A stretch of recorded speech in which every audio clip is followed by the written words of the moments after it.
parang dito sa gawid dito is dagat.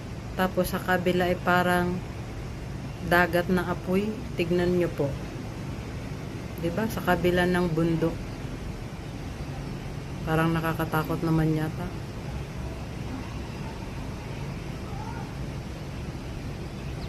Pero maganda yung paglubog ng araw.